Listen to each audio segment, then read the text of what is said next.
Okay, so if we have a quadratic equation, y equals 1x squared plus 5x plus 6, the a coefficient is 1, the b coefficient 5, c coefficient 6. To find the x coordinate of the vertex, we use this little formula. Okay, opposite of b divided by 2a.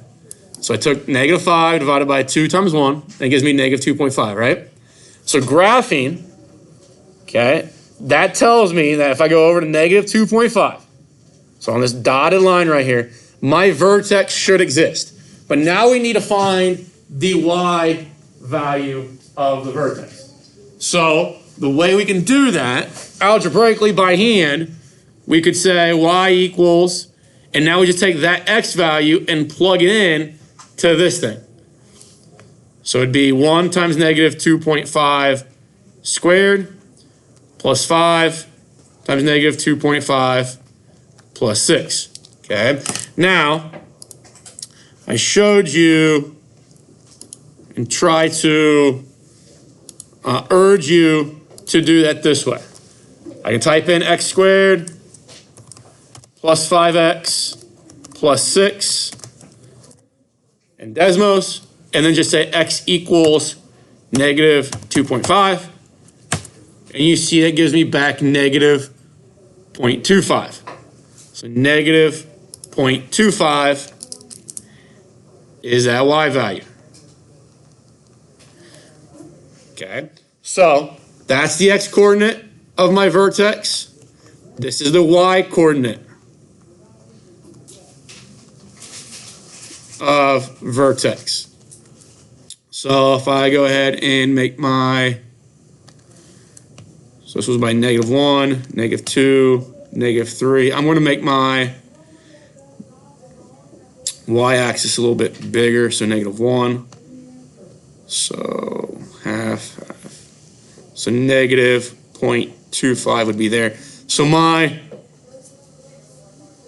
vertex is going to be that point right there, which is negative 2.5, comma, negative 0.25. Is that okay? Now, how many points do we need to graph a parabola? 3. Okay? So, the next part is where we were kind of leading to when we went on break. Okay?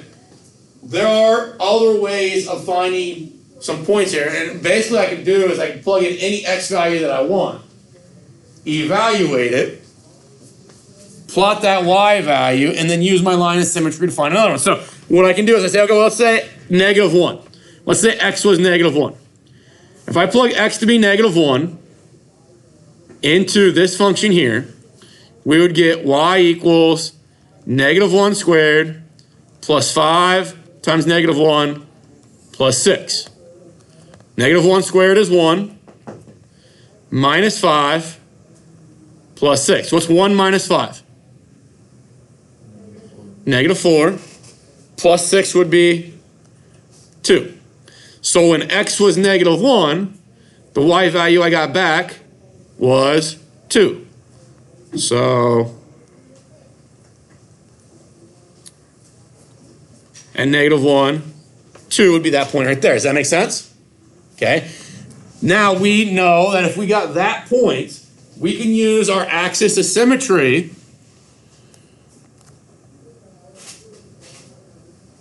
in that distance right there. We can copy that distance and put it on this side of the axis of symmetry, correct? Okay. So we move that stuff.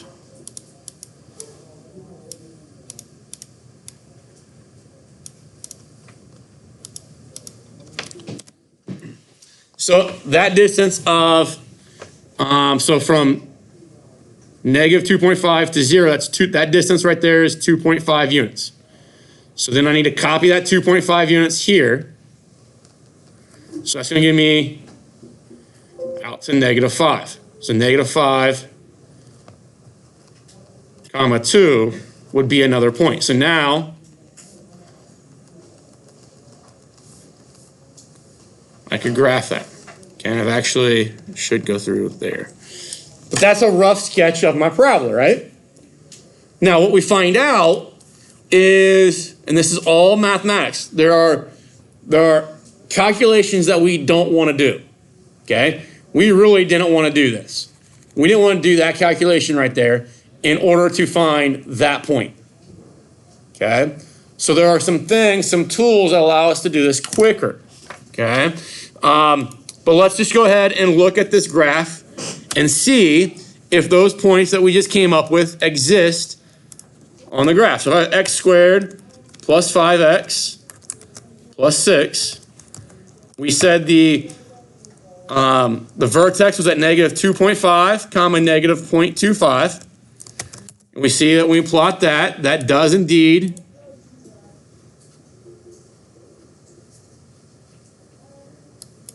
give us our vertex, okay? We said the point negative 1, comma 2 should exist, and negative 5, comma 2. What happened there? Oh, that's my fault. This shouldn't be negative 5. I added wrong. This distance from here, so we use an x value of 1, so I was really copying, my fault. We should have copied that distance right there. How big is that distance?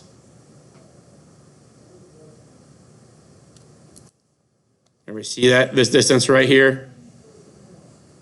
If this is negative 2.5 and this is an x value of negative 1, what is the distance between there? 1.5. So that 1.5 should have been added to this 2.5 this direction. So that's actually going to be negative 4. So that's my fault. So negative 4, 2. I'll try not to. Should be that point.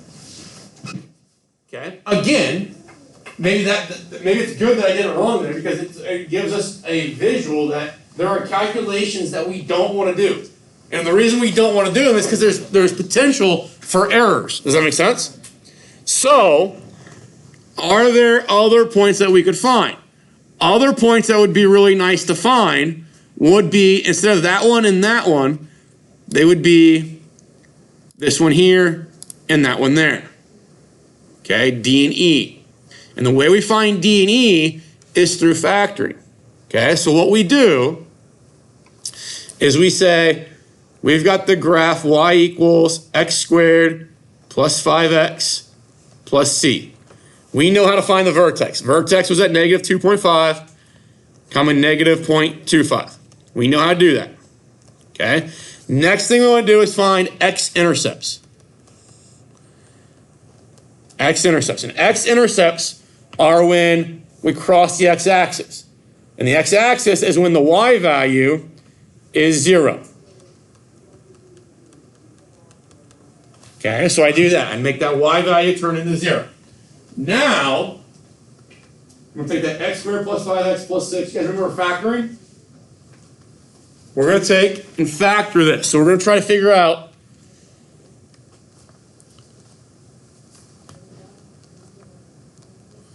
two numbers that multiply to give me 6 and add to give me 5. What are those two numbers? 2 and 3. So plus 2 and plus 3. Okay? Now remember what this is saying. This is saying, because x plus 2 and x plus 3, when you know what x is just representative of some number, right? So x plus 2 is just a new number.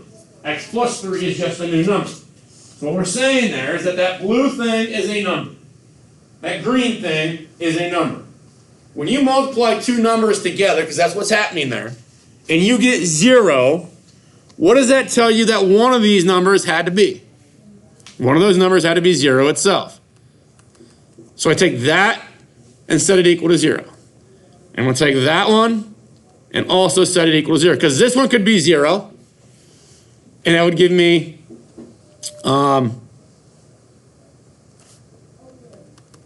x to be negative 2 if I solve that. So if x was negative 2, this blue one would be 0, and this one would be 1. Negative 2 plus 3 is 1. But 0 times 1 still gives me 0, right? Or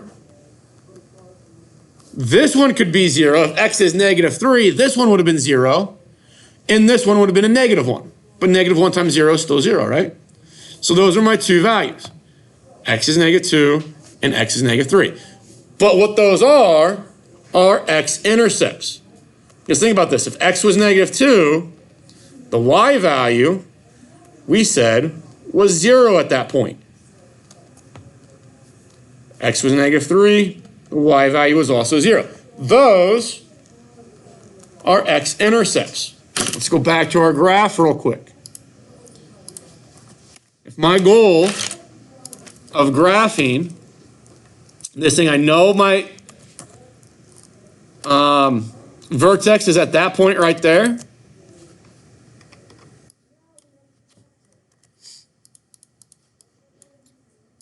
Okay, we know our vertex is there. We know now that -3, 0 is an x-intercept, and -2, 0 is an x-intercept. Is that enough points to create a curve? And they go x squared plus 5x plus 6. Those 3 points go on that curve. And that is quicker than finding those points where we have -1, 2 and -4, 2 previously. Okay, so the week and a half, 2 weeks leading up to break, that was kind of a nutshell of what we were doing. Finding the vertex, using the axis of symmetry that passes through the vertex, and a point to ultimately generate 3 points of our graph and connect them, okay? Then we realized, well, there could be maybe an easier way to get those other 2 points other than the vertex, all right? So that led us into talking about quadratic equations and the different types of solutions that a quadratic equation could have, okay? You can have no real solutions, okay? So that whole process that we just went through would be a problem, would not be successful in graphing if our graph would be that first box, that first window, okay? Because that does not cross the x-axis, right? It would also be a problem in that second one somewhat, okay? Because in that second one, our vertex is the same as our x-intercept. So it doesn't give us those second and third points to graph. So in those two situations, we run into some problems. However, all that work we did would work here, or does work here. And what happens is what we find out is that these two situations, they're rare, okay? Not rare in regards to that they never happen, like maybe 10 questions, maybe 3 of them are like this, okay? Most of them are like this, okay, that we see. So the way that we find and solve quadratic equations, ultimately, is we're trying to see where does this parabola cross this red line, okay? And we talked about before we left that process of going through that, which we just did. So we got down to these questions down here, and we didn't do all of these, so let's pick up with this one right here. I don't think we did this one. If we did, there's no harm in doing it again. So all I want to do here is solve this equation, okay? So to solve this equation, which is that factoring process. So if we go back to the 6 or 7 steps above, it walks us through how to do this. The number one thing you have to do when you have a variable that has an exponent greater than 1, so that's what we have here. We have an exponent greater than 1. The way that we solve that is through factoring. Okay, that's the technique that we use to solve these equations. So, in order to factor, everything needs to be equal to 0. So right now, that 5 right there is a problem for us. Does that make sense? But can I make that turn into a 0 pretty easily?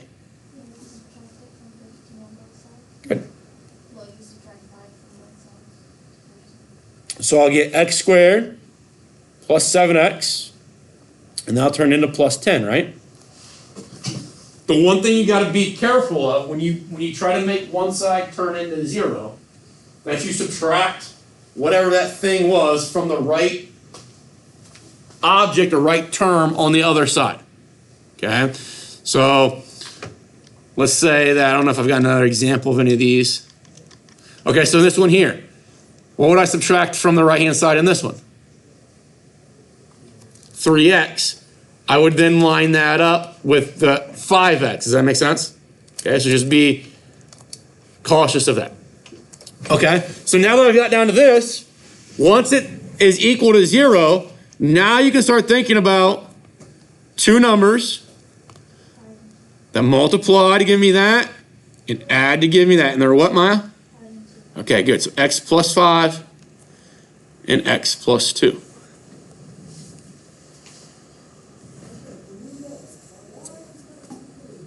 Okay. So now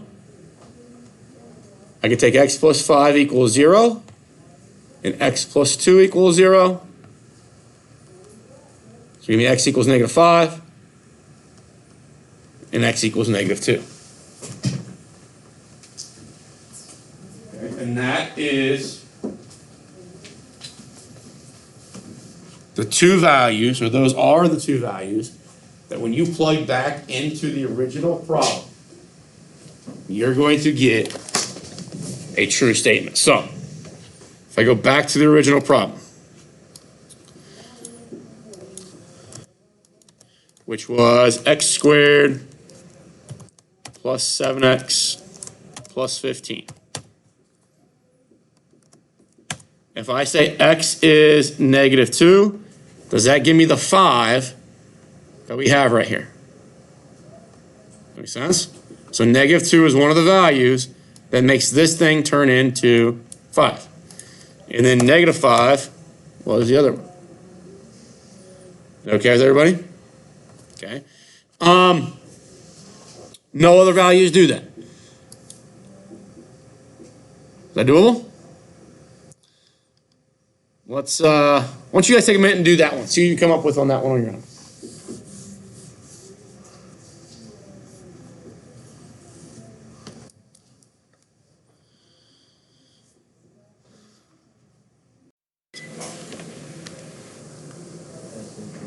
We had to add 2 to both sides. I gotta get that to be a 0.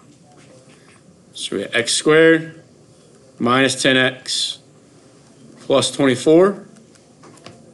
Okay. Now, what are two numbers that multiply together to give me positive 24, but add to give me negative 10? Negative 6 and negative 4. So I write x minus 6 and x minus 4. So x minus 6 equals 0. X minus 4 equals 0. So then x is 6 and x is 4. Is that doable? I did it. All right, once we're done with that, then we can go back. So we got x squared. Always like to check myself, make sure I didn't do any arithmetic wrong. So we said x could be 6. So when I plug 6 in, does it give me negative 2 back? And we said it could be 4. When I plug 4 in, also gives me negative 2 back. Is that okay with everybody? Now this is a two-way street. So the question is, I can now solve that by hand and know what that produces graphically for me. Or let's say that I come across this one. Let's say we do this problem right here. And I don't know how to solve it. Let's say we get to a test or maybe the ACT or something like that, and this is all in there, and I don't remember how to solve it. Can I take my calculator and can I type in x squared? Now you can do one of two things here. Do you want to make this a 0, or do you want to leave it as 6? 0. Let's make it 0. I think that's a good idea. So x squared be plus 3x. If I subtract 6 from both sides, it'd be minus 18, right?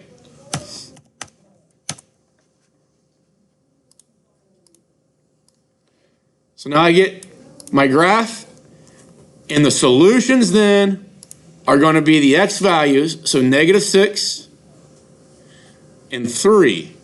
-6 and 3 are going to be the solutions to this thing here. Does that make sense, everybody? Okay.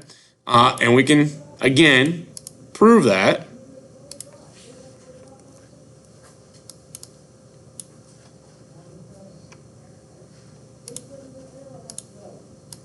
We type in our x squared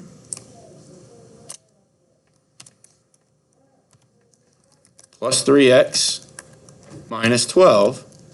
X, we said, could have been -6. You see that when I plug -6 in, it gives me back 6. Or it could have been 3. When I plug 3 in, again, it gives me back 6. Okay. Now, I said you could have left it as 6. Okay.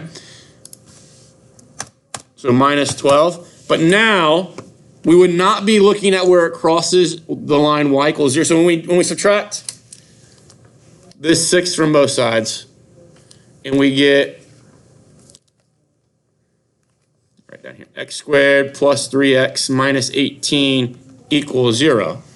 Okay? This is like parabola, let's call it number 2. And we're asking, where does that intersect the line y equals 0? Okay? Up here, this is maybe saying it's a different parabola, so I'll call this parabola number 1. Where does that intersect y equals 6? That's a different line. Does that make sense? So if I were to leave it alone as -12, then I'd have to see where does it cross the line instead of y equals 0. It's the line y equals 6. Where do those? X value is -6. Y value is 3. Does that make sense? That's the same exact x values as where x squared plus 3x minus 18 intersects y equals 0. So look at that purple -6, negative or positive 3. That kind of makes sense to everybody? So the solutions to this image right here, the black and the purple intersecting, is the exact set of solutions to those two things intersecting. Huh? So you might have questions on this. The functions can get a little bit more difficult. The equations get a little bit more difficult. Okay. They can put numbers out in front. What would you do here on this one first to make things easier on yourself?